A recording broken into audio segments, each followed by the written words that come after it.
السلام علیکم بچوں. آج ہمارے سبق کا نام ہے تحریک پاکستان میں خواتین کا حصہ.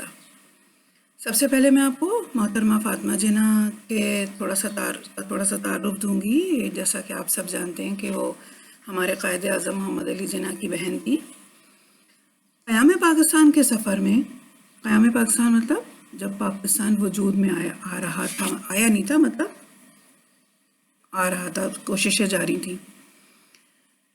قیام پاکستان کے سفر میں لمبے قد، باوقار شخصیت، آنکھوں میں سنجیدگی کی حامل محترمہ فاطمہ جناح اپنے بھائی قائد اعظم محمد علی جناح کے شانہ بشانہ کھڑی نظر آتی ہیں. شانہ بشانہ مطلب کندھے سے کندھے ملانا، کندھا ملانا، یعنی کہ ہر کام میں ان کا ساتھ دینا.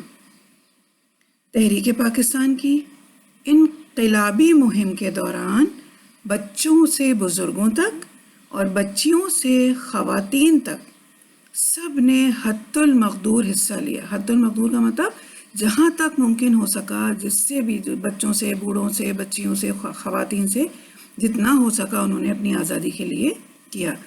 محترمہ فاطمہ جناح کا نام ان خواتین میں سر فہرست ہے جو مکمل جانفشانی سے اس مقصد میں کامیابی کی جدوجہد میں شامل رہیں. جانفشانی مطلب محنت، کوشش، لگن سے نا، اس مقصد میں کامیابی کی جدوجہد میں شامل رہیں.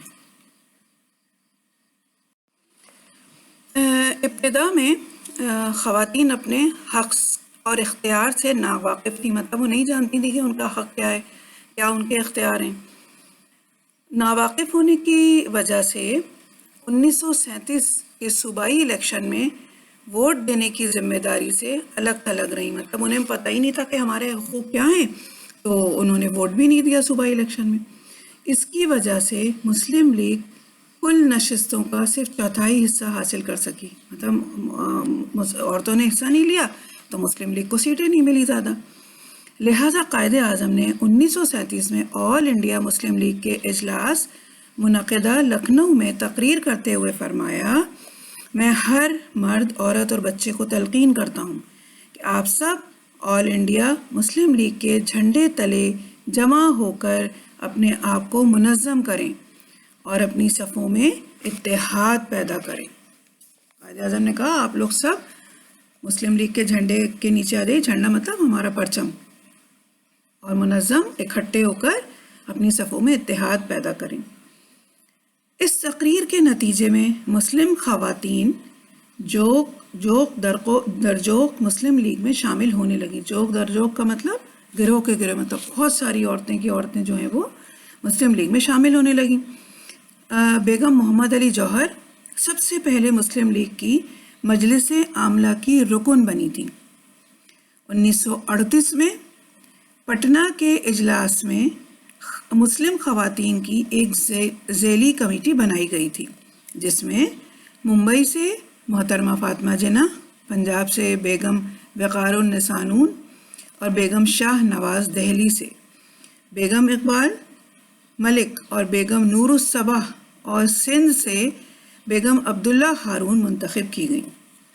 بیگم رانا لیاقت علی خان، جو لیاقت علی خان کی بیگم تھیں، لیڈی عبدالقادر، بیگم سلمہ تصدق حسین، بیگم شائستہ اکرام اللہ، بیگم نواز اسماعیل خان، فاطمہ بیگم، مس ایم قریشی اور بیگم ایم اصفہانی کے علاوہ بھی ہزاروں لاکھوں خواتین اس مہم میں شامل رہیں.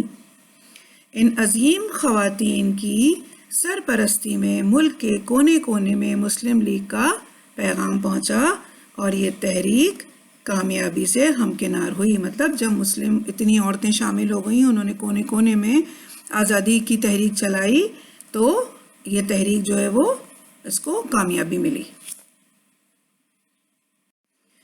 تحریک پاکستان ایک جذبے کا نام تھا.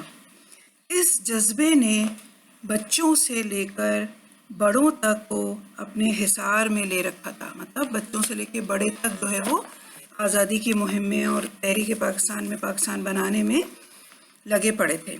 حکومت بناتے وقت انگریز حکومت اور کانگریس کی ملی بھگت سے دھاندلی کی گئی. ملی بھگت مطلب ملا جلا کر، اور انہیں کیا کیا، انگریز حکومت نے اور کانگریس نے دھاندلی کی مطلب بے ایمانی کی. خواتین کو ان کے کام سے روکا گیا لیکن انہوں نے ہمت نہیں ہاری. 1940 سے 1947 تک عملی سیاست میں بھرپور کردار ادا کرنے کے ساتھ اپنے بیٹوں، بھائیوں اور شوہروں کو مسلم لیگ کی حمایت کے لیے تیار کرنا ان کے بے مثال جذبے کی گواہی ہے. مطلب ان میں اتنا جذبہ تھا کہ وہ خود تو حصہ لے رہی تھیں لیکن اپنے بیٹے بھائیوں شوہروں کو سب کو مسلم لیگ میں کی حمایت کے لیے تیار کر رہی تھیں. اس راہ میں مطلب اس راستے میں آنے والے مصائب یعنی مشکلات اور نقصان کو سہنا، ہنستے بستے گھروں کو اس مقصد کے لیے چھوڑ دینا. مطلب یہ عورتیں جو تھیں بڑے بڑے گھروں کی تھیں، امیر گھرانوں کی تھیں، لیکن انہیں تحریک پاکستان کے لیے انہوں نے نقصان اٹھائے اور ہنستے بستے اپنے بہترین سکون سے گھروں میں رہ رہی تھیں، ان کو چھوڑا. عمرہ مطلب امیر، نوابوں کے ماحول کی عادی مطلب بہترین امیر تھیں اور امیروں کے گھروں امیری میں رہنے والی، نوابوں کی طرح رہنے والی جو لیاقت علی خان تھے وہ نواب تھے. تو اس ماحول کی عادی خواتین نے اپنے ہنستے بستے گھروں سے نکل کر مہاجر بستیوں میں صبر و برداشت سے رہنا پاکستان کی محبت کی چند سالوں میں سے. مطلب یہ اتنی امیر ترین عادی نوابوں کی طرح رہنے کے عادی ماحول کی عادی عورتیں، لیکن یہ صرف کیوں اپنے گھروں سے الگ رہیں اور مہاجر بستیوں میں جا کے رہیں تاکہ ہمیں پاکستان ملے، اور یہ ان کی قربانیاں تھیں. صبر و برداشت کیا انہوں نے، ہر طرح سے تکلیفیں اٹھائیں، پریشانیاں اٹھائیں. کتنی خواتین کے سہاگ اجڑے، کتنی ماؤں کے بیٹے ان کے سامنے شہید کیے گئے. یہ تو آپ کو معلوم ہے کہ بہت قربانیوں کے بعد، بہت سے لوگ شہید ہونے کے بعد ہی ہمیں یہ ملک پاکستان حاصل ہوا ہے. کتنی اپنی عزتوں سے محروم ہوئیں، لیکن ان سب پر حاوی ایک پاکستان بنانے کا جذبہ تھا. سب کچھ سہا انہوں نے، لیکن بس ان پہ ایک جذبہ حاوی ہو گیا تھا، مطلب ان پہ مسلط ہو گیا تھا کہ بس ہمیں پاکستان بنانا ہے جہاں مسلمانوں کی حکومت ہو اور جہاں وہ بے فکری سے سب اپنے مذاہب پر عمل کر سکیں. مطلب وہ چاہتی تھیں کہ سب جہاں مسلمانوں کی حکومت ہو، کیونکہ پہلے تو انڈیا تھا اور وہاں ہندو مسلم سبھی رہتے تھے، تو مطلب یہ چاہتے تھے کہ اپنی یہ جذبہ تھا کہ ہم ایک اپنا الگ وطن بنائیں تاکہ ہم وہ سکون سے رہ سکیں، بے فکری سے رہیں اور اپنے مذہب پر عمل کر سکیں. اس خواب کی تعبیر ان ماؤں، بیٹیوں اور بہنوں کے خون سے رنگی ہے. اس خون کی لاج رکھنے والے اب ہم ہیں. ہمیں تو تیار پاکستان مل گیا نا، ہمیں تو ہر چیز، ہر آسانی مل گئی، ہم نے تو کوئی تکلیف نہیں اٹھائی.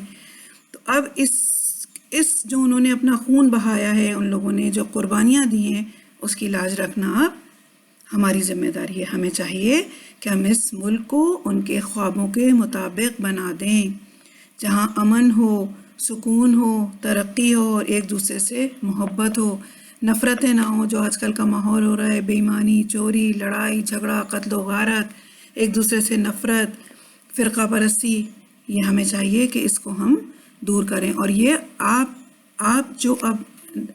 آپ بڑے ہوں گے تو آپ کو اسی لیے پڑھایا جاتا ہے کہ اب آپ ایسا ماحول بنائیں تاکہ یہ سب چیزیں ختم ہو جائیں. اللہ کرے کہ ہم اس نعمت کی قدر کرنے والے بن جائیں. آمین.